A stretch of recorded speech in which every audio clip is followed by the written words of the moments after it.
L'Alliance africaine pour le commerce électronique est une organisation qui regroupe l'ensemble des guichets uniques d'Afrique. Nous sommes aujourd'hui sur 16 pays et qui a pour vocation de susciter le partage d'expériences et la construction de projets fédérateurs, intégrateurs entre nos différents guichets uniques. Nous existons depuis 2009, nous en sommes à notre 7e année et nous avons conduit aujourd'hui plusieurs projets concrets de mise en œuvre de l'interopérabilité et de l'intégration des guichets uniques.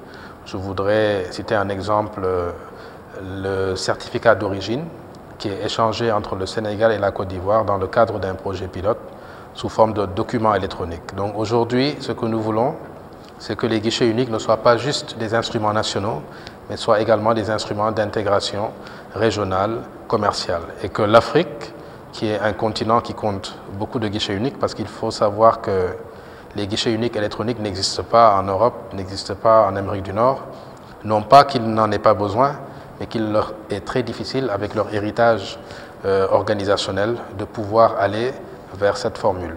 Alors que dans le continent asiatique et africain, les guichets uniques se sont beaucoup développés parce qu'il n'y avait pas d'héritage d'organisation. Donc c'est facile de construire sur un vide, et c'est ce que nous avons fait dans la région africaine.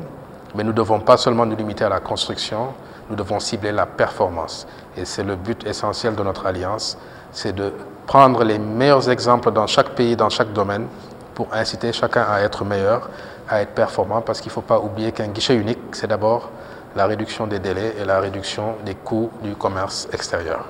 Très bien. Vous avez cité l'exemple que vous avez mis en place sur les certificats d'origine entre le Sénégal et la Côte d'Ivoire. Alors, est-ce que vous pouvez nous en dire un petit peu plus sur la façon dont ça s'est opéré? Et est-ce qu'au sein de l'UEMOA, vous allez tenter de dupliquer cette expérience entre des échanges bilatéraux, trilatéraux, voire multilatéraux?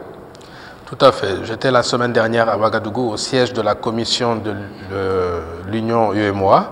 Et l'Union UEMOA a adopté ce projet pilote et va l'étendre aux 8 États membres de la région.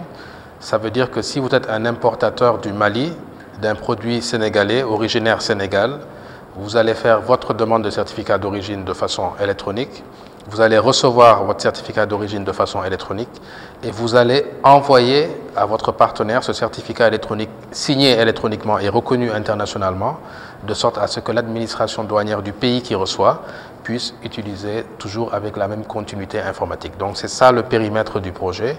La phase pilote ne concernait que le Sénégal et la Côte d'Ivoire pour montrer que c'est possible. Cette phase pilote est achevée. Et là, nous entrons dans la phase d'industrialisation et de généralisation à tous les États de l'UEMOA. C'est un exemple parmi tant d'autres, puisqu'il est concret, que j'ai tenu à souligner dans le cadre de cet échange.